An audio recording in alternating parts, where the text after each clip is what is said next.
ಪ್ರಿಯ ವಿದ್ಯಾರ್ಥಿಗಳೇ, ದ್ವಿತೀಯ ಪಿಯುಸಿ ಅರ್ಥಶಾಸ್ತ್ರ ತರಗತಿಗಳಿಗೆ ಆತ್ಮೀಯ ಸ್ವಾಗತ. ವಿದ್ಯಾರ್ಥಿಗಳೇ, ಈ ಒಂದು ಸಂಚಿಕೆಯಲ್ಲಿ ಹೊಸದಾದಂತಹ ಒಂದು ವಿಶೇಷವಾದಂತಹ ಸಂಚಿಕೆಯನ್ನ ನಿಮ್ಮ ಮುಂದೆ ತರ್ತಾ ಇದ್ದೀನಿ.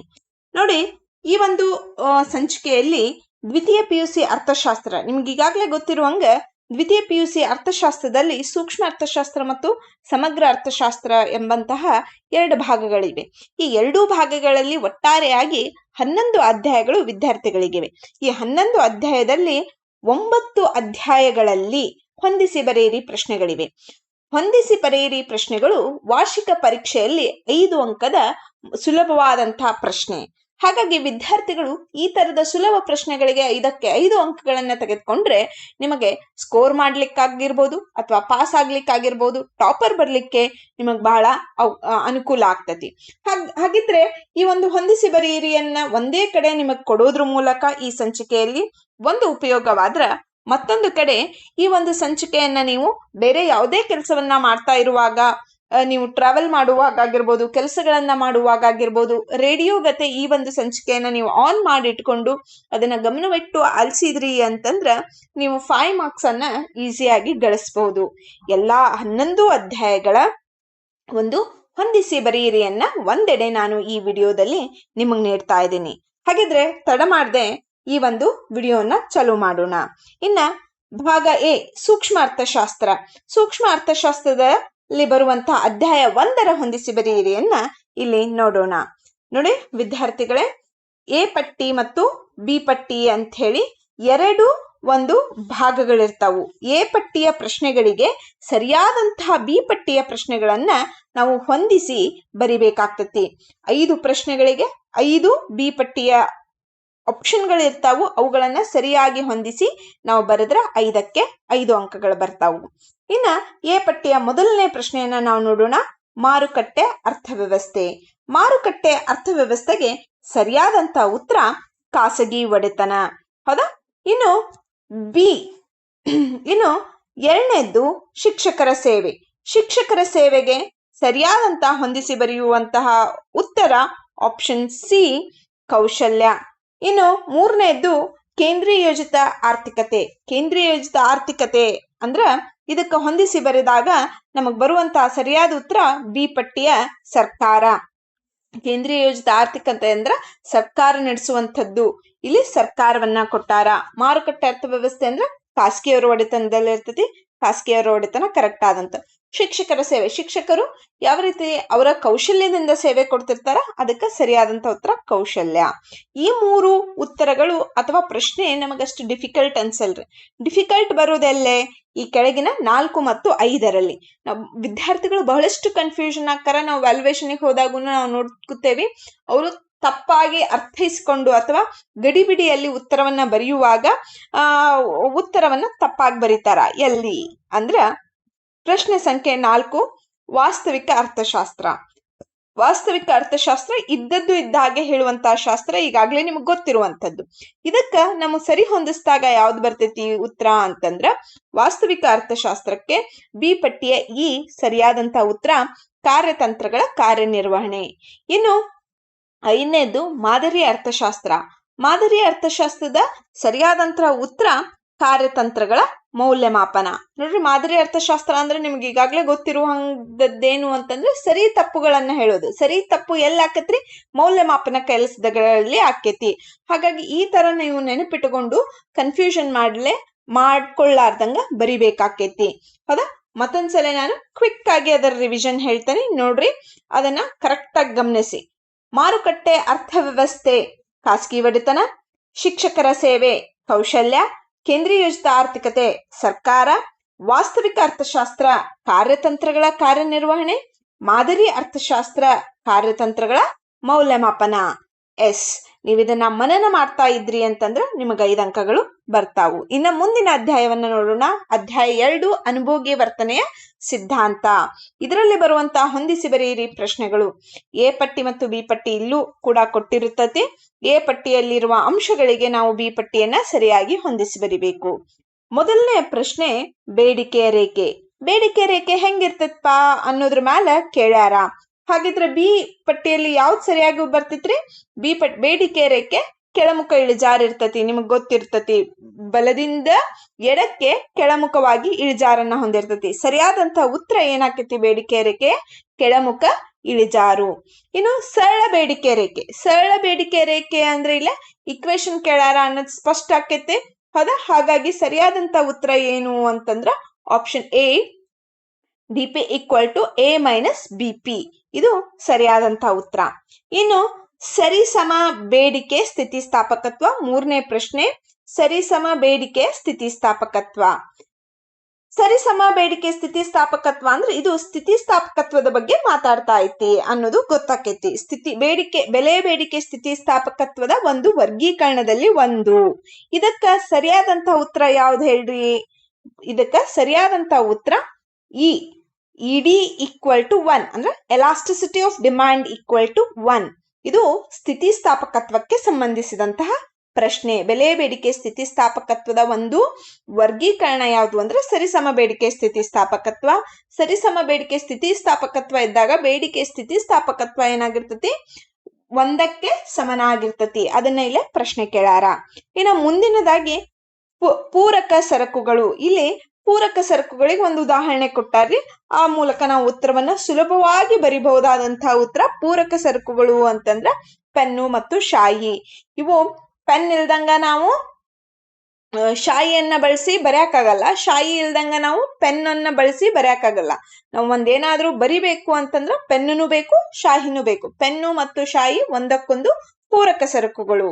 ಇದು ನಿಮಗ ಗೊತ್ತಿರಬೇಕು. ಹಾಗಿದ್ರೆ ಪೂರಕ ಸರಕುಗಳಿಗೆ ಸರಿಯಾದಂತಹ ಉತ್ತರ ಯಾವ್ದ್ರಿ? ಪೆನ್ನು ಮತ್ತು ಶಾಯಿ. ಇನ್ನು ಲಾಸ್ಟ್ ಔದಾಸೀನ್ಯ ನಕ್ಷೆ. ಈಗ ನಾವು ಎಲ್ಲವನ್ನೂ ಸಾಲ್ವ್ ಮಾಡ್ಕೋತ ಬಂದಾಗ ಹೇಳಾಕ್ ಈಸಿ ಅನಿಸ್ತತ್ರಿ, ಬಟ್ ನೀವು ಬರಿಬೇಕಾಗ್ತತಿ.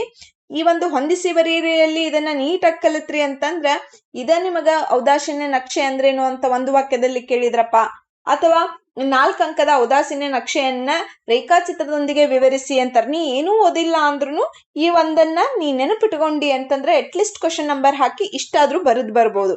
ಮತ್ತೆ ಹೊಂದಿಸಿ ಬರೀರಿ ಒಳಗುನು ನೀ ಮಾರ್ಕ್ಸ್ ತಗೋಬಹುದು, ಹೌದಾ? ಈಗ ನೋಡೋಣ ಲಾಸ್ಟ್ ಔದಾಸೀನ್ಯ ನಕ್ಷೆ. ಔದಾಸೀನ್ಯ ನಕ್ಷೆಗೆ ಸರಿಯಾದಂತಹ ಉತ್ತರ ಔದಾಸೀನ್ಯ ವಕ್ರರೇಖೆಗಳ ಕುಟುಂಬ. ಯಾವ್ದಕ್ ನಾವು ಔದಾಸೀನ್ಯ ನಕ್ಷೆ ಅಂತೇವಿ ಅಂತಂದ್ರ ಔದಾಸೀನ್ಯ ವಕ್ರರೇಖೆಗಳ ಕುಟುಂಬ. ಅಂದ್ರ ಔದಾಸೀನ್ಯ ವಕ್ರರೇಖೆಗಳು 2 ಅಥವಾ 2ಕ್ಕಿಂತ ಹೆಚ್ಚು ಔದಾಸೀನ್ಯ ವಕ್ರರೇಖೆಗಳಿದ್ವು ಅಂತಂದ್ರ ಅದಕ್ಕೆ ಏನಂತೇವಿ? ಔದಾಸೀನ್ಯ ವಕ್ರ ರೇಖೆಗಳ ಕುಟುಂಬ ಅಂತೇವಿ. ಎಸ್, ಈಗ ನಾನು ವಿವರಿಸ್ತಾ ಹೇಳಿದೆ. ಈಗ ಒಂದ್ಸಲ ಕ್ವಿಕ್ ರಿವಿಷನ್ ಅನ್ನ 2ನೇ ಅಧ್ಯಾಯದ ಹೊಂದಿಸಿ ಬರೆಯಿರಿಯನ್ನ ನೋಡೋಣ. ಮೊದಲನೇದು ಬೇಡಿಕೆ ರೇಖೆ ಕೆಳಮುಖ ಇಳಿಜಾರು, ಸರಳ ಬೇಡಿಕೆ ರೇಖೆ DP equal to A minus BP, ಸರಿಸಮ ಬೇಡಿಕೆ ಸ್ಥಿತಿಸ್ಥಾಪಕತ್ವ ಇಡಿ ಈಕ್ವಲ್ ಟು 1, ಪೂರಕ ಸರಕುಗಳು ಪೆನ್ನು ಮತ್ತು ಶಾಯಿ, ಔದಾಸೀನ್ಯ ನಕ್ಷೆ ಔದಾಸೀನ್ಯ ವಕ್ರರೇಖೆಗಳ ಕುಟುಂಬ. ಎಸ್, ಇದು ನೀವು ಪರ್ಫೆಕ್ಟ್ ಮಾಡ್ಕೋಬೇಕು. ಇದು ನಿಮಗ 1 ಮಾರ್ಕ್ಸ್ನಾಗ ಉಪಯೋಗ ಆಗ್ತೈತಿ, ಎಲ್ಲಾದ್ರೂ ವಿವರಣೆ ಬರೋ ಹೊತ್ತಿಗೂ ಉಪಯೋಗ ಆಗ್ತೈತಿ. ಸಣ್ಣ ಪ್ರಶ್ನೆಗಳನ್ನ ನೀವು ಪರ್ಫೆಕ್ಟ್ ಆದ್ರಿ ಅಂತಂದ್ರ ನಿಮಗ ದೊಡ್ಡ ಪ್ರಶ್ನೆಗಳು ಜಲ್ದಿ ಅರ್ಥ ಆಗ್ತಾವು. ಎಸ್, ಇನ್ನ ಮುಂದಿನ ಅಧ್ಯಾಯಕ್ಕ ನೋಡೋಣ. ಅಧ್ಯಾಯ 3 ಉತ್ಪಾದನೆ ಮತ್ತು ವೆಚ್ಚಗಳು. ಈ ಅಧ್ಯಾಯದಲ್ಲಿ ಬರುವಂತಹ ಹೊಂದಿಸಿ ಬರೆಯಿರಿ ಪ್ರಶ್ನೆಗಳು ಎ ಪಟ್ಟಿ ಮತ್ತು ಬಿ ಪಟ್ಟಿಯನ್ನ ಕೊಟ್ಟಿದೆ. ಬಿ ಪಟ್ಟಿಯನ್ನ ನಾವು ಹೊಂದಿಸಬೇಕು. ಬಹಳ ಸುಲಭವಾದಂತಹ ಒಂದು ಅಧ್ಯಾಯ, ಜೊತೆಗೆ ಸುಲಭವಾದಂತಹ ಪ್ರಶ್ನೆಗಳು ಅದಾವು. ಮೊದಲನೇದು ನೋಡ್ರಿ, ಕೆಲವೊಂದಿಷ್ಟು ಪ್ರಶ್ನೆಗಳು ಏನಾಗ್ಯಾವು ಈ ಒಂದು ಹೊಂದಿಸಿ ಬರೀರಿಯಲ್ಲಿ ಅಂತಂದ್ರ ಅವುಗಳ ಕೆಲವೊಂದಿಷ್ಟು ಟರ್ಮ್ಸ್ ನ ಕೊಟ್ಟಾರ, ಅವುಗಳನ್ನ ವಿಸ್ತರಿಸಿ ಬರಿಬೇಕು. ಕೆಲವೊಂದಿಷ್ಟು ಸೂತ್ರ ಕೊಟ್ಟಾರ, ಅವುಗಳ ಸೂತ್ರವನ್ನ ನಾವು ಹೊಂದಿಸಿ ಬರಿಬೇಕು. ಈಗ ಫಸ್ಟ್ CRS ಅಂತ ಕೊಟ್ಟಾರ. CRS ಅಂತಂದ್ರೆ ಕಾನ್ಸ್ಟೆಂಟ್ ರಿಟರ್ನ್ಸ್ ಟು ಸ್ಕೇಲ್ ಅಂತ ಇಂಗ್ಲಿಷ್ನಾಗ ಅಂತೇವಿ. ಇದು ದೀರ್ಘಾವಧಿಯ ಒಂದು ಉತ್ಪಾದನೆಗೆ ಸಂಬಂಧಿಸಿದಂತಹ ವಿಷಯ. ಇದಕ್ಕ ಸರಿಯಾದಂತಹ ಉತ್ತರ ನಿಮಗ್ ಗೊತ್ತಿರುವ ಹಂಗ ಇದನ್ನ ವಿಸ್ತರಿಸಿ ಬರ್ದಾರ.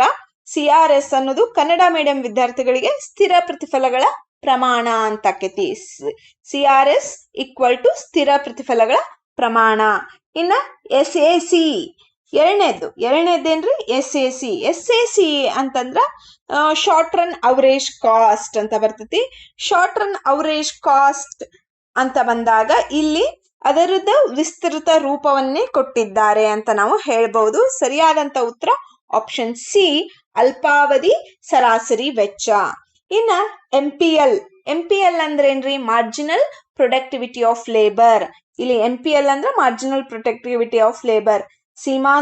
ಒಬ್ಬ ಶ್ರಮಿಕನ ಸೀಮಾಂತ ಉತ್ಪಾದನೆಯನ್ನ ಹೇಳ್ಯಾರ. ಇಲ್ಲೇ ನೀವು ಅದಕ್ಕೆ ಸಂಬಂಧಪಟ್ಟಂತಹ ಸೂತ್ರವನ್ನ ಬರಿಬೇಕು ಅಂದ್ರೆ MPL ಈಕ್ವಲ್ ಟು ಏನ್ ಬರ್ತೈತ್ರಿ? Option B TPL minus TPL minus 1. ಹೌದಾ? ಇದು ಸರಿಯಾದಂತ ಹೊಂದಿಸೋದು. ಇನ್ನು ನೆಕ್ಸ್ಟ್ ಸೂತ್ರವನ್ನ ಕೊಟ್ಟಾರ್ರಿ, ಯಾವ್ದಕ್ ಸಂಬಂಧಿಸಿದ್ದು ಅಂತ ಬರಿಬೇಕು. ಸೂತ್ರ ಏನೈತಿ? 4ನೇ ಪ್ರಶ್ನೆ TFC ಪ್ಲಸ್ TBC. ಸರಿಯಾದಂತ ಉತ್ತರ TC. TCಯ ಸೂತ್ರ ಏನ್ರಿ? TCಯನ್ನ ನಮಗ್ ಕಂಡು ಹಿಡಿಬೇಕು ಅಂದ್ರೆ TFC ಪ್ಲಸ್ TBC ಮಾಡ್ಬೇಕಾಕೈತಿ. ಒಟ್ಟು ವೆಚ್ಚ ಈಕ್ವಲ್ ಟು ಒಟ್ಟು ಸ್ಥಿರ ವೆಚ್ಚ ಪ್ಲಸ್ ಒಟ್ಟು ಬದಲಾಗುವ ವೆಚ್ಚ ಆಗಿರ್ತತಿ.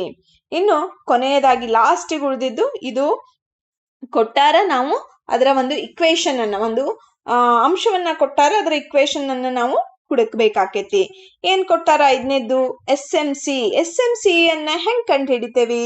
ಅದಕ್ಕೆ ಸರಿಯಾದಂತ ಉತ್ತರ ಆಪ್ಷನ್ ಎ. ಆಪ್ಷನ್ ಎ ಒಳಗೆ ಏನೈತ್ರಿ?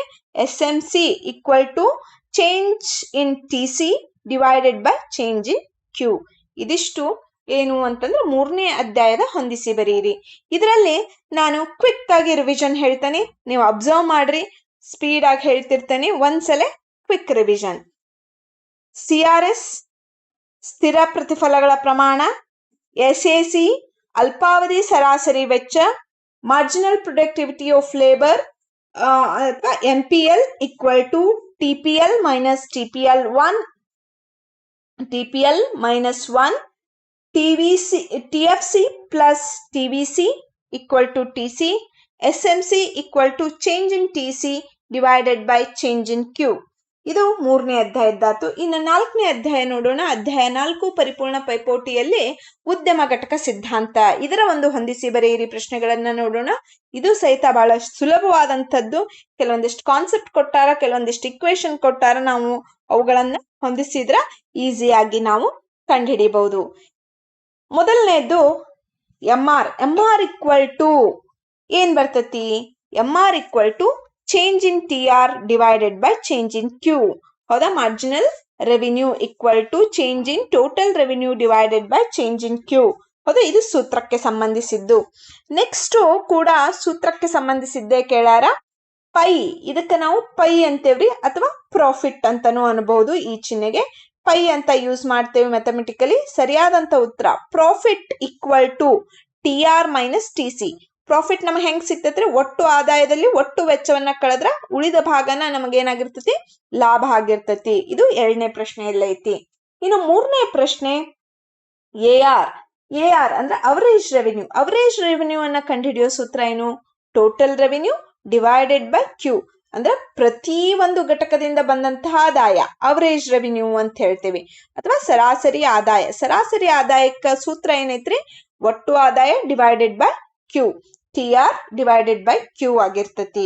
ಇನ್ನು next 4th important point or question, ಸಾಮಾನ್ಯ ಲಾಭ ಇದ್ದಾಗ ನಾವು ಅದಕ್ಕೆ ಇನ್ನೊಂದು ಹೆಸರು ಏನನ್ನ ಕರಿತೇವಿ ಅನ್ನೋದು ಬಿ ಪಟ್ಟಿಯೊಳಗೈತಿ. ಸಾಮಾನ್ಯ ಲಾಭ ಇದ್ದಾಗ ಅದಕ್ಕೆ ಇನ್ನೊಂದು ಹೆಸರು, ಅದನ್ನ ಶೂನ್ಯ ಲಾಭ ಅಂತಾನು ಕರಿತೇವೆ. ಯಾಕಂದ್ರೆ ಅಲ್ಲೇ there is no profit, there is no loss. ಅಲ್ಲಿ ಲಾಭನೂ ಇರೋದಿಲ್ಲ, ನಷ್ಟನೂ ಇರಂಗಿಲ್ಲ. ಹಾಗಾಗಿ ಅದಕ್ಕೆ ಶೂನ್ಯ ಲಾಭ, ಸಾಮಾನ್ಯ ಲಾಭಕ್ಕೆ ಶೂನ್ಯ ಲಾಭ ಅಂತ ಕರಿತೇವಿ. ಇನ್ ನೆಕ್ಸ್ಟ್ ಪರಿಪೂರ್ಣ ಪೈಪೋಟಿಯಲ್ಲಿ ಇನ್ನು ಉಳಿದಂತ ಆಪ್ಷನ್ ಏನು? ಪರಿಪೂರ್ಣ ಮಾಹಿತಿ. ನಿಮಗೆ ಗೊತ್ತಿರುವಂಗ ಪರಿಪೂರ್ಣ ಪೈಪೋಟಿ ಮಾರುಕಟ್ಟೆಯಲ್ಲಿ ಪರಿಪೂರ್ಣವಾದಂತಹ ಮಾಹಿತಿ ಇರ್ತತಿ. ಹಾಗಾಗಿ ಇದನ್ನ ಆಪ್ಷನ್ 5ರ ಕ್ವೆಶನ್, ಪರಿಪೂರ್ಣ ಪೈಪೋಟಿಯನ್ನ ಸರಿಯಾದಂತ ಉತ್ತರ ಏನು?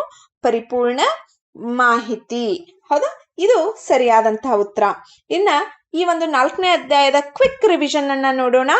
ಜಸ್ಟ್ ಅಬ್ಸರ್ವ್ ಮಾಡ್ರಿ.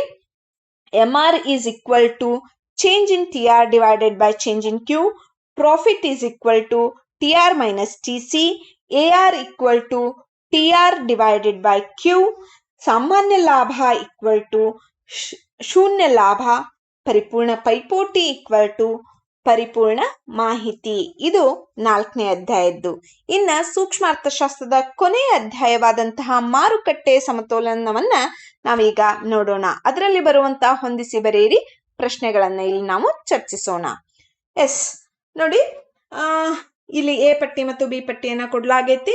ಕೆಲವೊಂದಿಷ್ಟು ಕಾನ್ಸೆಪ್ಟ್ ಮತ್ತು ಅವುಗಳಿಗೆ ಸಂಬಂಧಿಸಿದಂತ ಅವುಗಳನ್ನ ಸರಿಯಾಗಿ ಹೊಂದಿಸ್ತಾ ಬರೋಣ. ನಿಮಗ್ ಗೊತ್ತಿರುವಂಗ ಅರ್ಥಶಾಸ್ತ್ರ ಪಿತಾಮಹ ಅಡಮ್ ಸ್ಮಿತ್ ರವರು ಹೇಳಿದಂತ ಪ್ರಮುಖವಾದ ಸಂಗತಿಯ ಮೇಲೆ ಇಲ್ಲಿ ಕೇಳಲಾಗೈತಿ. ಅಡಮ್ ಸ್ಮಿತ್ ರವರು ಏನ್ ಹೇಳ್ತಾರ, ಕಾಣದ ಕೈ ಕಾರ್ಯಾಚರಣೆ ಹೇಳ್ತಾರ. ಅಡಮ್ ಸ್ಮಿತ್ ರವರ ಏನನ್ನ ಹೇಳ್ಯಾರ ಅಂದ್ರ ಕಾಣದ ಕೈ ಕಾರ್ಯಾಚರಣೆ ಹೇಳ್ಯಾರ ಅಂತ ಹೇಳಿ ಹೊಂದಿಸ್ಬೇಕಾಕೈತಿ. ಇನ್ನು ಅಧಿಕ ಪೂರೈಕೆ ಇದ್ದಾಗ ಯಾವ ರೀತಿ ಸನ್ನಿವೇಶ ಇರ್ತತಿ? ನಿಮಗ್ ಗೊತ್ತಿರುವಂಗ ಅಧಿಕ ಪೂರೈಕೆ ಇದ್ದಾಗ quantity of supply is more than quantity of demand. ಅಂದ್ರ ಪೂರೈಕೆಯ ಪ್ರಮಾಣ ಏನಾಗಿದ್ದು ಹೆಚ್ಚಾಗಿದ್ದು ಬೇಡಿಕೆಯ ಪ್ರಮಾಣ ಕಡಿಮೆ ಇರ್ತತಿ. ಅಂತಹ ಸನ್ನಿವೇಶವನ್ನ ನಾವೇನಂತೀವಿ, ಅಧಿಕ ಪೂರೈಕೆ ಅಂತ ಹೇಳಿ ಕರಿತೀವಿ. ಇನ್ನು 3ನೇ ಪ್ರಶ್ನೆ, ಮಾರುಕಟ್ಟೆ ಸಮತೋಲನ ಇದ್ದಾಗ ಯಾವ ರೀತಿ ಸಿಚುವೇಶನ್ ಇರ್ತತಿ ನೋಡ್ರಿ. ಮಾರುಕಟ್ಟೆ ಸಮತೋಲನ ಇದ್ದಾಗ quantity demanded equal to quantity supply, QD is equal to QS. ಅಂದ್ರ ಬೇಡಿಕೆಯ ಪ್ರಮಾಣ ಈಕ್ವಲ್ ಟು ಪೂರೈಕೆಯ ಪ್ರಮಾಣವಾಗಿರ್ತತಿ. ಯಾವ ಒಂದು ಸನ್ನಿವೇಶದಲ್ಲಿ ಬೇಡಿಕೆಗೂ ಮತ್ತು ಪೂರೈಕೆಗೂ ಸಮನಾಗಿರ್ತತೋ ಅದನ್ನ ನಾವು ಮಾರುಕಟ್ಟೆ ಸಮತೋಲನ ಅಂತ ಹೇಳಿ ಕರಿತೇವಿ. ಇನ್ನ 4ನೇ ಒಂದು ಆಪ್ಷನ್, ಅಸಾಮಾನ್ಯ ಲಾಭದ ಸಾಧ್ಯತೆ. ಅಸಾಮಾನ್ಯ ಲಾಭ ಇದ್ದಾಗ ಏನಾಗ್ತತಿ ಒಂದ್ ಮಾರ್ಕೆಟ್ನಾಗ ನೋಡ್ರಿ, ಒಂದ್ ಯಾವ್ದೋ ಉದ್ಯಮ ಬಹಳಷ್ಟು ಲಾಭ ಗಳಿಸ್ಲಿಕ್ಕತ್ತತಿ ಅಂತಂದ್ರ ಅದಕ್ಕ ಏನಾಗ್ತತಿ, ಹೊಸ ಉದ್ಯಮಗಳ ಆಕರ್ಷಣೆ ಆಗ್ತಾರ.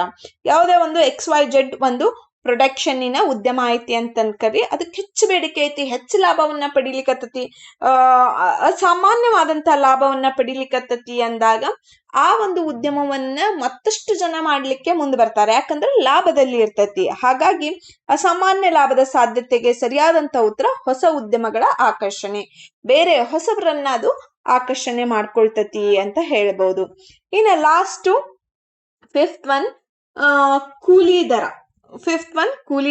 ಕೂಲಿ ದರಕ್ಕೆ ಸರಿಯಾದಂತ ಉತ್ತರ value of marginal productivity of labour. ಕೂಲಿ ದರ ಹೆಂಗ್ ನಿರ್ಧಾರ ಆಕತಿ ಅನ್ನೋದ್ರ ಬಗ್ಗೆ ಕೇಳ್ಯಾರ. ಕೂಲಿ ದರ ಹೆಂಗ್ ನಿರ್ಧಾರ ಆಕತಿ ಅಂತಂದ್ರ value of marginal productivity of labour, VMPL ಅಂತ ನಾವು ಹೇಳ್ತೇವಿ. ಇನ್ನ ಈ ಒಂದು ಅಧ್ಯಾಯದ ಒಂದು ಕ್ವಿಕ್ ರಿವಿಷನ್ ಅನ್ನ ನೋಡೋಣ. ಪ್ಲೀಸ್ ಗಮನ ಇಟ್ಟು ಆಲಿಸಿ.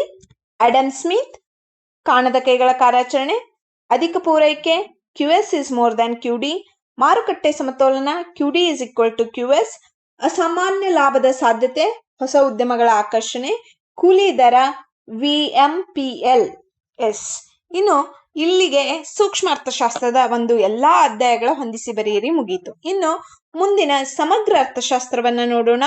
ವಿದ್ಯಾರ್ಥಿಗಳೇ, ನಾನು ಮೊದಲೇ ಹೇಳಿದ್ದೆ 11 ಅಧ್ಯಾಯಗಳಲ್ಲಿ ಕೇವಲ 9 ಅಧ್ಯಾಯಗಳಲ್ಲಿ ಮಾತ್ರ ಹೊಂದಿಸಿ ಬರೀರಿ ಐತಿ ಅಂತ ಹೇಳಿ. ಈ ಸಮಗ್ರ ಅರ್ಥಶಾಸ್ತ್ರದ 2 ಅಧ್ಯಾಯಗಳಲ್ಲಿ ಏನು ಅಂತಂದ್ರೆ ಹೊಂದಿಸಿ ಬರೀರಿ ಪ್ರಶ್ನೆಗಳಿಲ್ಲ. ಅದೇ ರೀತಿಯಾಗಿ ಅಧ್ಯಾಯ 1 ಪೀಠಿಕೆಯಲ್ಲಿ ಯಾವುದೇ ಹೊಂದಿಸಿ ಬರೀರಿ ಪ್ರಶ್ನೆಗಳಿಲ್ಲ. ಹಾಗಾಗಿ ನೀವು ಚಿಂತೆ ಮಾಡುವಂತಹ ಅವಶ್ಯಕತೆ ಇಲ್ಲ. ನಾವೀಗ ಸಮಗ್ರ ಅರ್ಥಶಾಸ್ತ್ರದ 2ನೇ ಅಧ್ಯಾಯಕ್ಕೆ ಶಿಫ್ಟ್ ಆಗ್ತೇವೆ. 2ನೇ ಅಧ್ಯಾಯ ರಾಷ್ಟ್ರೀಯ ವರಮಾನ ಲೆಕ್ಕಾಚಾರ. ಈ ರಾಷ್ಟ್ರೀಯ ವರಮಾನ ಲೆಕ್ಕಾಚಾರದಲ್ಲಿ ಬರುವಂತ ಹೊಂದಿಸಿ ಬರೀರಿಯನ್ನ ನೋಡೋಣ. ಬಹಳಷ್ಟು ಈಸಿ ಆಗಿದೆ, ನಾವು ಪಟಪಟನೆ ಗುರುತಿಸಬಹುದಾದಂಥದ್ದು. ಫಸ್ಟ್ ಎ ದಲ್ಲಿ ಬರುವಂತಹ ಮೊದಲನೇ ಪ್ರಶ್ನೆ ಶ್ರಮಕ್ಕೆ ನಾವು ಏನು ಪ್ರತಿಫಲ ಕೊಡ್ತೇವಿ? ಆಪ್ಷನ್ ನಲ್ಲಿ ಬಿ ಪಟ್ಟಿಯಲ್ಲಿ ಐತಿ. ಏನ್ ಕೊಡ್ತೇವ್ರಿ? ಕೂಲಿ ಕೊಡ್ತೇವಿ. ಹಾಗಿದ್ರೆ ಶ್ರಮಕ್ಕ ಸರಿಯಾದಂತ ಉತ್ತರ ಏನು? ಕೂಲಿ. ನೆಕ್ಸ್ಟ್ ವಿಸ್ತರಿಸಿ ಬರೆಯುವಂತಹ 2 ಪ್ರಶ್ನೆಗಳದಾವು ಇದರಲ್ಲಿ. 2ನೇದ್ದು GDP ಅನ್ನ ವಿಸ್ತರಿಸಿ ಬರೆದಾಗ ಏನಾಕತ್ರಿ? ಒಟ್ಟು ದೇಶೀಯ ಉತ್ಪನ್ನ, ಗ್ರಾಸ್ ಡೊಮೆಸ್ಟಿಕ್ ಪ್ರಾಡಕ್ಟ್ ಅಂತ ಹೇಳ್ತೇವೆ. GDP ಒಟ್ಟು ದೇಶೀಯ ಉತ್ಪನ್ನ. ಇನ್ನು ತಪಶೀಲು ಪಟ್ಟಿ ಅನ್ನೋದು ಯಾವುದಕ್ಕೆ ಸಂಬಂಧಿಸಿದ್ದು? ದಾಸ್ತಾನು ಚಲಕಕ್ಕೆ ಸಂಬಂಧಿಸಿದ್ದು. ತಪಶೀಲು ಪಟ್ಟಿ ಅನ್ನೋದು ಬಿ ಪಟ್ಟಿಯಲ್ಲಿ ಸರಿಯಾಗಿ ಹೊಂದಿಸಿದಾಗ ದಾಸ್ತಾನು ಚಲಕ ಅಂತ ಬರ್ತೈತಿ. ಈಗ GDP ಯಾವ ರೀತಿ ನೋಡಿದ್ವಲ್ಲ, ಹಾಗೆ ಮತ್ತೊಂದು ಒಂದು ವಿಸ್ತೃತವಾಗಿ ಬರೆಯುವಂತಹದ್ದು ಪ್ರಶ್ನೆಯನ್ನ 4ನೇ ಪ್ರಶ್ನೆಯಲ್ಲಿ ಕೇಳ್ಯಾರ. PDI ಸರಿಯಾದಂತಹ ಉತ್ತರ ಪರ್ಸನಲ್ ಡಿಸ್ಪೋಸಲ್ ಇನ್ಕಮ್ ಅಂತ ಹೇಳ್ತೀವಿ ಇಂಗ್ಲಿಷ್ನಾಗ. ಕನ್ನಡದಾಗ ವೈಯಕ್ತಿಕ ವೆಚ್ಚ ಮಾಡಬಹುದಾದಂತ ಆದಾಯ. PDI ಅನ್ನ ವಿಸ್ತೃತವಾಗಿ ಬರೆದ್ವಿ ಅಂತಂದ್ರ ಕನ್ನಡದಲ್ಲಿ ವೈಯಕ್ತಿಕ ವೆಚ್ಚ ಮಾಡಬಹುದಾದ ಆದಾಯ ಅಂತ ಹೇಳ್ಬೋದು. ಇನ್ನು ಲಾಸ್ಟ್ ಪ್ರಶ್ನೆ ಈ ಒಂದು ಅಧ್ಯಾಯದಲ್ಲಿ 5ನೇದು ಗೃಹ ಕೃತ್ಯ. ಗೃಹ ಕೃತ್ಯ ನಾವು ಮನೆಯಲ್ಲೇನೋ ಕೆಲಸ ಮಾಡ್ತೇವಿ, ನಮ್ಮ ಬಟ್ಟೆಗಳನ್ನ ನಾವೇ ಏನು ಅಂತಂದ್ರೆ ವಾಶ್ ಮಾಡ್ತೇವಿ, ಇಸ್ತ್ರಿ ಮಾಡ್ಕೊತೇವಿ, ಐರನ್ ಮಾಡ್ಕೊಳ್ತೇವಿ, ಅಡಿಗೆಗಳನ್ನ ಮಾಡ್ತೇವಿ. ಈ ತರದ ಗೃಹ ಕೃತ್ಯವನ್ನ ಮಾಡಿದಾಗ ನಮ್ ತಂದೆ ತಾಯಿ ಕಡೆಯಿಂದ ನಾವೇನಾದ್ರೂ ಹಣವನ್ನ ಪಡಿತೇವಾ? ಇಲ್ಲ. ಅದೇ ನಾವು ಹೊರಗಡೆ ಹೋಗಿ ಏನಾದ್ರೂ ಕೆಲಸ ಮಾಡ್ಲಿಕ್ಕತ್ರ ನಮ್ಮ ಪ್ರತಿ ಸೇವೆಗೆ ಏನಾಗಿರ್ತೈತ್ರಿ, ಹಣವನ್ನ ಪಡಿತೈತೆ. ಗೃಹ ಕೃತ್ಯದಲ್ಲಿ ಏನಾಕತ್ರಿ, ಹಣವನ್ನ ಪಡೆಯಂಗಿಲ್ಲ. ಹಾಗಾಗಿ ಗೃಹ ಕೃತ್ಯವನ್ನ ನಾವ್ ಏನಂತ ಕನ್ಸಿಡರ್ ಮಾಡ್ತೇವೆ? ಹಣರಹಿತ ವಿನಿಮಯ. ನಾವು ಅಲ್ಲಿ ಗೃಹ ಕೃತ್ಯದಲ್ಲಿ ಬೆಳಿಗ್ಗೆ ಎದ್ದಾಗಿನಿಂದ ರಾತ್ರಿ ಮಲಗುವವರೆಗೂ ನಾವು ಮನೆಯ ಕುಟುಂಬಸ್ಥರೊಂದಿಗೆ ಹಲವಾರು ಕೆಲಸಗಳನ್ನ ಮಾಡ್ತೀವಿ. ಅಥವಾ ಮನೆಯಲ್ಲಿರುವಂತಹ ತಂದೆ ತಾಯಿ ಆಗಿರ್ಬೋದು, ಅಜ್ಜ ಅಜ್ಜಿ ಆಗಿರ್ಬೋದು, ಹಲವಾರು ಕೆಲಸಗಳನ್ನ ನಮಗಾಗಿ, ನಮ್ಮ ಕುಟುಂಬಕ್ಕಾಗಿ ಮಾಡ್ತಿರ್ತಾರ. ಆ ಎಲ್ಲಾ ಕೆಲಸಗಳನ್ನ ನಾವೇನಂತ ಕರಿತೇವಿ ಅಂತಂದ್ರ ಹಣರಹಿತ ವಿನಿಮಯ. ಗೃಹ ಕೃತ್ಯಗಳು ಹಣರಹಿತ ವಿನಿಮಯ ಆಗ್ತತಿ. ಯಾವುದೇ ಒಂದು ಕೆಲಸವನ್ನ ನಮ್ಮ ತಾಯಿ ನಮಗ ಬೆಳಗ್ಗೆ ತಿಂಡಿ ಮಾಡಿಕೊಟ್ಟು ಮಧ್ಯಾಹ್ನಕ್ಕ ಲಂಚ್ ಬಾಕ್ಸ್ ಕಟ್ಟಿದ್ರು ನಮ್ ಕಡೆ ಏನು ಯಾವುದು ಹಣವನ್ನ ಬಯಸೋದಿಲ್ಲ. ಅವರ ವಿನಿಮಯ, ಅವರ ಸೇವೆ ಏನಾಗಿರ್ತತಿ, ಹಣರಹಿತವಾದಂಥದ್ದಿರ್ತತಿ. ಅದಕ್ಕೆ ನಾವು ಗೃಹ ಕೃತ್ಯಕ್ಕೆ ಸರಿಯಾದಂತ ಉತ್ತರ ಹಣರಹಿತ ವಿನಿಮಯ ಅಂತ ಹೇಳ್ತೇವೆ. One quick revision for second chapter. ಒಂದು ಕ್ವಿಕ್ ರಿವಿಷನ್ ಅನ್ನ ನೋಡೋಣ. ಶ್ರಮ, ಕೂಲಿ, GDP, ಒಟ್ಟು ದೇಶೀಯ ಉತ್ಪನ್ನ, ತಪಶೀಲು ಪಟ್ಟಿ, ದಾಸ್ತಾನು ಚಲಕ, PDI, ವೈಯಕ್ತಿಕ ವೆಚ್ಚ ಮಾಡಬಹುದಾದಂತ ಆದಾಯ, ಗೃಹ ಕೃತ್ಯ, ಹಣರಹಿತ ವಿನಿಮಯ. ಎಸ್, ಮುಂದಿನ ಅಧ್ಯಾಯಕ್ಕೆ ಹೋಗೋಣ. ಅಧ್ಯಾಯ 3, ಹಣ ಮತ್ತು ಬ್ಯಾಂಕಿಂಗ್. ಈ ಅಧ್ಯಾಯದಲ್ಲೂ ಕೂಡ ಸುಲಭವಾದಂತಹ ಪ್ರಶ್ನೆಗಳದಾವು. ಇಲ್ಲೂ ಕೂಡ ಕೆಲವೊಂದಿಷ್ಟು ಎಕ್ಸ್ಪ್ಯಾನ್ಷನ್ಸ್ ಅದಾವು, ಕೆಲವೊಂದಿಷ್ಟು ಏನು ಅಂತಂದ್ರ ಅಂಶಗಳು, ಕಾನ್ಸೆಪ್ಟ್ಸ್ ಅದಾವು. ಅದಕ್ಕೆ ಸರಿ ಹೋದಂತೆ ನಾವು ಹೊಂದಿಸ್ಬೇಕಾಕೇತಿ. SLR ಅನ್ನ ನಾವು ಕನ್ನಡದಲ್ಲಿ ವಿಸ್ತೃತವಾಗಿ ಬರೆದಾಗ ಏನ ಉತ್ತರ ಬರ್ತೈತಿ ಅಂತಂದ್ರ ಶಾಸನಬದ್ಧ ದ್ರವ್ಯಾನುಪಾತ. SLR ಅನ್ನ ಶಾಸನಬದ್ಧ ದ್ರವ್ಯಾನುಪಾತ ಅಂತ ಹೇಳಿ ಕನ್ನಡದಾಗ ನಾವು ಕರಿತೇವಿ. ಇನ್ನ ಹೊಣೆಗಾರಿಕೆಗಳು ಎಲ್ಲಿರ್ತಾವ್ರಿ? ಫಾರ್ ಎಕ್ಸಾಂಪಲ್, ಬ್ಯಾಂಕ್ಗಳು ಯಾವ್ದಕ್ ಹೊಣೆ ಆಗಿರ್ತಾವು? ನಾವು ಇಡುವಂತಹ ಠೇವಣಿಗಳಿಗೆ. ಅದು ಯಾವುದೇ ರೀತಿ ಠೇವಣಿ ಆಗಿರ್ಬೋದು, ಠೇವಣಿಗಳಿಗೆ ಬ್ಯಾಂಕ್ ಏನಾಗಿರ್ತತಿ, ಹೊಣೆಗಾರಿಕೆ ಆಗಿರ್ತತಿ. ಹೊಣೆಗಾರಿಕೆಗಳಿಗೆ ಸರಿಯಾದಂತ ಉತ್ತರ ಠೇವಣಿಗಳು. ಇನ್ನು ಗುಣಾತ್ಮಕ ಸಾಧನ, 3ನೇ ಪ್ರಶ್ನೆ ನೋಡ್ರಿ. ಈ ಅಧ್ಯಾಯ ಇರದ ಹಣ ಮತ್ತು ಬ್ಯಾಂಕಿಂಗ್. ಈ ಎಲ್ಲಾ ಪ್ರಶ್ನೆಗಳು ಹಣ ಮತ್ತು ಬ್ಯಾಂಕಿಂಗ್ಗೆ ಸಂಬಂಧಿಸಿದಂತಹ ಪ್ರಶ್ನೆಗಳೇ ಆಗ್ಯಾವು. ಗುಣಾತ್ಮಕ ಸಾಧನ ಅಂದ್ರ RBIನ ಒಂದು ಏನು ಅಂತಂದ್ರ ಪ್ರಮಾಣಾನುಗುಣ ಗುಣಾತ್ಮಕ ಸಾಧನಗಳಲ್ಲಿನ ಒಂದು ಸಾಧನವನ್ನ ಕೇಳ್ಯಾರ. ಅದಕ್ಕೆ ಸರಿ ಹೊಂದುವಂತಹ ಸಾಧನ ಯಾವುದು ಅನ್ನೋದನ್ನ ನಾವು ಇಲ್ಲಿ ಹೊಂದಿಸ್ಬೇಕು.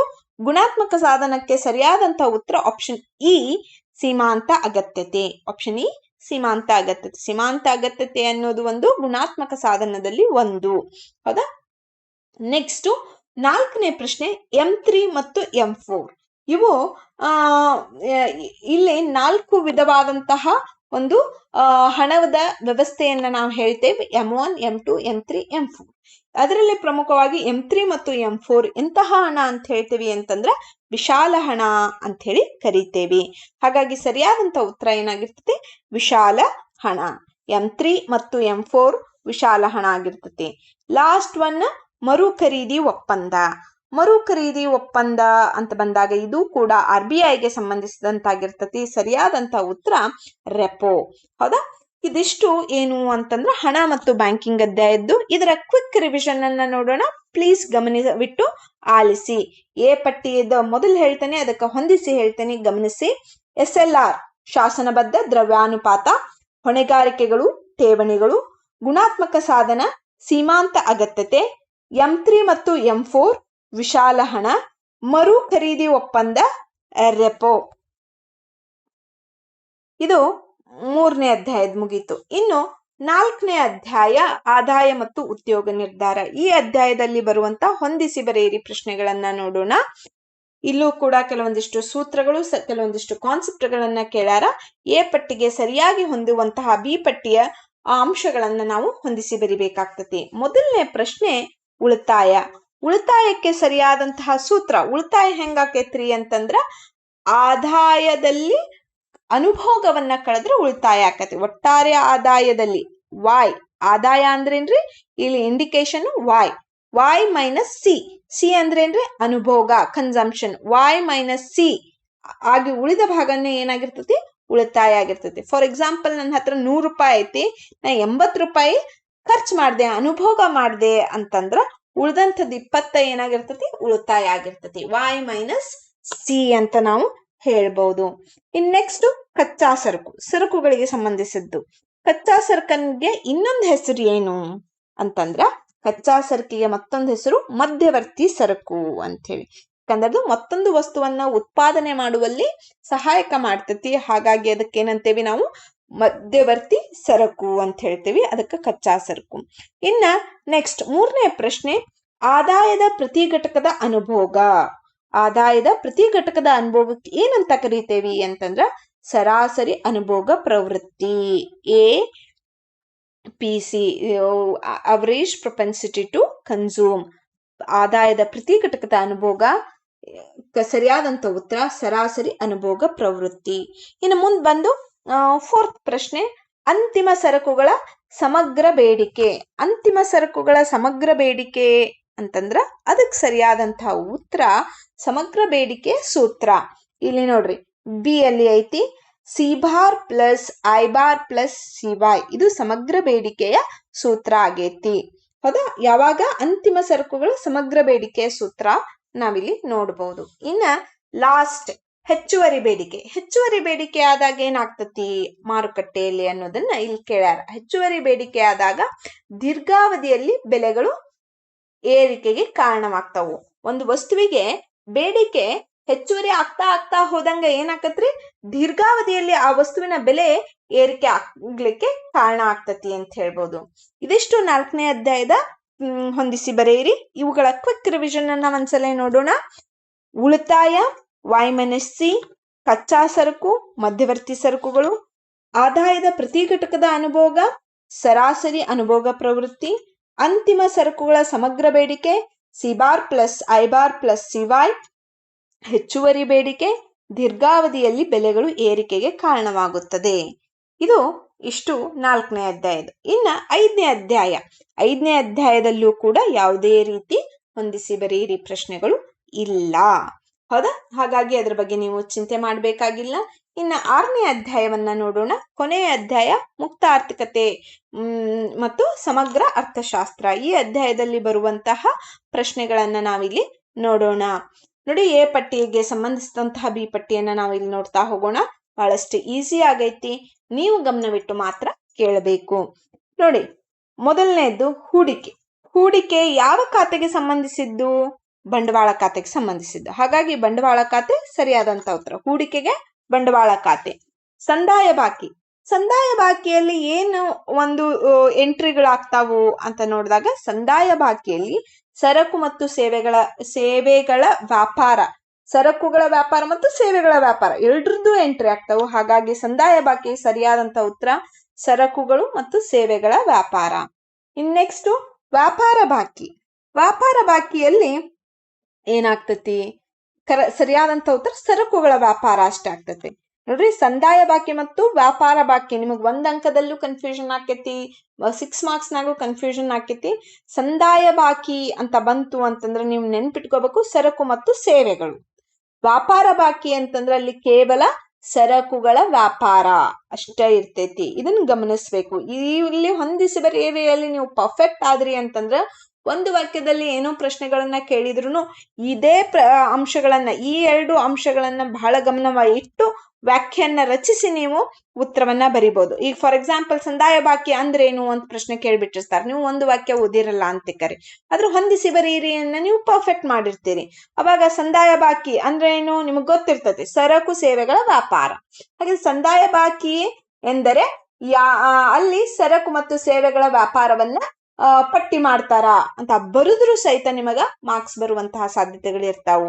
ಹಾಗಾಗಿ ಸಣ್ಣ ಸಣ್ಣ ಪ್ರಶ್ನೆಗಳನ್ನ ಪರ್ಫೆಕ್ಟ್ ಮಾಡ್ರಿ ಅಂತ ಹೇಳಿ ನಾನು ಪದೇ ಪದೇ ನಿಮ್ಮಲ್ಲಿ ಏನು ಅಂತಂದ್ರ ಸೂಚನೆ ಕೊಡ್ತಾ ಇರ್ತೇನೆ. ಇನ್ನ 4ನೇದ್ದು ತೇಲುವ ವಿನಿಮಯ ದರ. ತೇಲುವ ವಿನಿಮಯ ದರ, ಫ್ಲೋಟಿಂಗ್ ಎಕ್ಸ್ಚೇಂಜ್ ರೇಟ್ ಅಂತಾರ್ರಿ ಇಂಗ್ಲಿಷ್ನ್ಯಾಗ. ಇದಕ್ಕ ಮತ್ತೊಂದು ಹೆಸರ ಏನು ಅಂತಂದ್ರ ಬದಲಾಗುವ ವಿನಿಮಯ ದರ ಅಂತ ಹೇಳಿ. ಫ್ಲೋಟಿಂಗ್ ಏನು ಅಂತಂದ್ರ ವಿನಿಮಯ ದರ ಏನಾಯ್ತು? ತೇಲುವ ವಿನಿಮಯ ದರಕ್ಕೆ ಸರಿಯಾದಂತ ಉತ್ತರ ಏನು ಅಂತಂದ್ರ ಬದಲಾಗುವ ವಿನಿಮಯ ದರ ಅಂತ ಹೇಳಿ ಹೇಳ್ಬಹುದು. ಇನ್ ನೆಕ್ಸ್ಟ್ ನಿರ್ವಹಣಾ ಹೊಂದಾಣಿಕೆ. ನಿರ್ವಹಣಾ ಹೊಂದಾಣಿಕೆಗೆ ಮತ್ತೊಂದು ಹೆಸರು ಡರ್ಟಿ ಹೊಂದಾಣಿಕೆ. ಇವು ಏನು ಅಂತಂದ್ರ ಕೊನೆಯ ಅಧ್ಯಾಯದಲ್ಲಿ ಬರುವಂತಹ ಹೊಂದಿಸಿ ಬರೀರಿ. ಇವುಗಳ ಕ್ವಿಕ್ ರಿವಿಷನ್ ಅನ್ನ ಪಟಾಪಟ ಅಂತ ಮಾಡ್ತೀನಿ, ಜಸ್ಟ್ ಒಂದ್ಸರಿ ನೀವು ಗಮನವಿಟ್ಟು ಆಲಿಸಿ. ಹೂಡಿಕೆ ಬಂಡವಾಳ ಖಾತೆ, ಸಂದಾಯ ಬಾಕಿ ಸರಕು ಮತ್ತು ಸೇವೆಗಳ ವ್ಯಾಪಾರ, ವ್ಯಾಪಾರ ಬಾಕಿ ಸರಕುಗಳ ವ್ಯಾಪಾರ, ತೇಲುವ ವಿನಿಮಯ ದರ ಬದಲಾಗುವ ವಿನಿಮಯ ದರ, ನಿರ್ವಹಣಾ ಹೊಂದಾಣಿಕೆ, ಡಲ್ಟಿ ಹೊಂದಾಣಿಕೆ. ಇದಿಷ್ಟು ಸರಿಯಾದಂತಹ ಉತ್ತರ. ವಿದ್ಯಾರ್ಥಿಗಳೇ, ನಾ ಈಗಾಗಲೇ ಹೇಳ್ದಂಗ ಒಟ್ಟಾರೆ 11 ಅಧ್ಯಾಯಗಳಲ್ಲಿ 9 ಅಧ್ಯಾಯಗಳಲ್ಲಿ ಮಾತ್ರ ಹೊಂದಿಸಿ ಬರೀರಿ ಐತಿ. ಇದೇ ರೀತಿ ಒಂದೇ ಅಧ್ಯಾಯದಿಂದ ಎಲ್ಲಾ ಹೊಂದಿಸಿ ಬರೀರಿ ಪ್ರಶ್ನೆಗಳು ನಿಮಗ್ ಬರಂಗಿಲ್ಲ. ಎಲ್ಲಾ ಅಧ್ಯಾಯಗಳಿಂದನೂ ಒಂದೊಂದು ಪಿಕ್ ಮಾಡಿ ಕೇಳ್ತಾರ. ಹಾಗಾಗಿ ಅವುಗಳು ಯಾವ ಅಧ್ಯಾಯದಿಂದ ಬಂದ್ರೂ ಕೂಡ ನೀವು ಸಬ್ಜೆಕ್ಟ್ ಅನ್ನ ಎ ಪಟ್ಟಿಯಲ್ಲಿ ಮತ್ತು ಬಿ ಪಟ್ಟಿಯಲ್ಲಿ ಇರುವುದನ್ನ ಸರಿಯಾಗಿ ಗಮನಿಸಿ ಯಾವುದು ಹೊಂದಿಕೆ ಆಗ್ತತಿ ಅನ್ನೋದನ್ನ ನೀವು ಬರಿಬೇಕಾಗ್ತತಿ. ನೀವು 9 ಅಧ್ಯಾಯದಾಗ 5 ಅಧ್ಯಾಯದ ಓದ್ಬಿಡುನು ಇನ್ನ 4 ಅಧ್ಯಾಯದ ಹೊಂದಿಸಿ ಬರೀರಿ ಬಿಟ್ರು ಯಾವ್ದಾರ ಬಂದ್ರು ಬರಿಬಹುದು ಅಂತ ಹೇಳಿ ಭ್ರಮೆಯೊಳಗೆ ಇರಬೇಡ್ರಿ. ಯಾಕಂದ್ರೆ ಎಲ್ಲಾ ಅಧ್ಯಾಯಗಳಲ್ಲಿ ಯಾವ್ದಾದ್ರೂ 5 ಪಾಯಿಂಟ್ಗಳನ್ನ ಎ ಪಟ್ಟಿಯ ಅಂಶಗಳನ್ನ ತೆಗೆದುಕೊಂಡು ಅದಕ್ಕೆ ಬಿ ಪಟ್ಟಿಗೆ ಹೊಂದಿಕೆ ಆಗುವಂತ ಅಂಶಗಳನ್ನ ಇಡ್ತಾರ. ಮತ್ತೆ ಇತ್ತೀಚಿನ ದಿನಮಾನಗಳಲ್ಲಿ ಏನಾಗೈತಿ ಅಂತಂದ್ರೆ ಹೊಂದಿಸಿ ಬರೀರಿಗೆ ಯೂಶ್ವಲಿ ನಾನು ಇಲ್ಲಿ ಏನ್ ಕೊಟ್ಟಿದ್ದೆ ಅಂತಂದ್ರೆ ನೀವು ಗಮನಿಸಬಹುದು. ಇಲ್ಲೇ 5 ಎ ಪಟ್ಟಿಯ ಪ್ರಶ್ನೆಗಳಿಗೆ 5 ಸರಿಯಾಗಿ ಬಿ ಪಟ್ಟಿಯ ಪ್ರಶ್ನೆಗಳನ್ನ ನಾವು ಮಾಡಿದ್ವಿ. ಒಂದ್ 2-3 ನಾವು ಕೂಡ್ಸಿದ್ರ ಆಮೇಲೆ ಇನ್ನೆರಡು ಏನಾರ ಡಿಫಿಕಲ್ಟ್ ಇದ್ದಿದ್ದನ್ನ ಈಸಿಯಾಗಿ ನಾವು ಐಡೆಂಟಿಫೈ ಮಾಡಬಹುದಾಗಿತ್ತು ಒಂದು ಗೆಸ್ ಒಳಗುನು. ಆದ್ರ ಇವತ್ತ ಏನ್ ಮಾಡ್ಲಿಕ್ಕತ್ತಾರ ಕ್ವಶನ್ ಪೇಪರ್, ಈಗ ನಾವು ಹಿಂದೆ 2-3 ಪರೀಕ್ಷೆಯನ್ನ ನೋಡಿದಾಗ ಅಂತಂದ್ರ ಈ ಬಿ ಪಟ್ಟಿಯಲ್ಲಿ ಒಂದ್ ಎಕ್ಸ್ಟ್ರಾ ಆಪ್ಷನ್ ಅನ್ನ ಎಫ್ ವರ್ಗೂ ಕೊಡ್ಲಿಕ್ಕತ್ತಾರ. ಅದು ನಿಮಗ ಸ್ವಲ್ಪ ಕನ್ಫ್ಯೂಷನ್ ಮಾಡ್ತತಿ. ಅಥವಾ ಅದು ಒಂದನ್ನ ನೀವು ತಪ್ಪು ಮಾಡಿದ್ರಿ ಅಂತಂದ್ರ ಹೊಂದಿಸಿ ಬರೀರಿ ಒಳಗ ಇನ್ನೊಂದ್ ಏನ್ ದೊಡ್ಡ ಪ್ರಾಬ್ಲಮ್ ಅಂತಂದ್ರ ಒಂದು ತಪ್ಪು ಹೊಂದಾಣಿಕೆಗೆ 2 ತಪ್ಪುಗಳಾಗುವಂತಹ ಸಾಧ್ಯತೆಗಳು ಇರ್ತಾವು. ಹಾಗಾಗಿ ಈಸಿ ಐತಿ ಬಿಡು ಅಂತೇಳಿ ಈಸಿ ಟೇಕಿಂಗ್ ಮಾಡಕ್ ಹೋಗ್ಬೇಡ್ರಿ. Take it as a grant ತಗೋಬೇಡ್ರಿ. ಅವು ಸಣ್ಣ ವಿಚಾರಗಳನ್ನ ಗಮನಿಸಿ ಅಭ್ಯಾಸ ಮಾಡಿದ್ರಿ ಅಂತಂದ್ರ ನೀವು ಹೆಚ್ಚು ಅಂಕಗಳನ್ನ ಗಳಿಸಿ ಟಾಪರ್ ಆಗಬಹುದು ಅಂತ ಹೇಳಲಿಕ್ಕೆ ಇಷ್ಟಪಡ್ತೀನಿ. ಇದಿಷ್ಟು ಈ ಸಂಚಿಕೆಯ ಒಂದು ಜಿಸ್ಟು. ಇದನ್ನ ಸರಿಯಾಗಿ ಅಭ್ಯಾಸ ಮಾಡ್ರಿ ಮತ್ತು ಪರೀಕ್ಷೆಯಲ್ಲಿ ಅತ್ಯುತ್ತಮ ಅಂಕಗಳನ್ನ ಗಳಿಸ್ರಿ. All the best. Thank you for watching my channel. Please subscribe, share and like my channel. Thank you.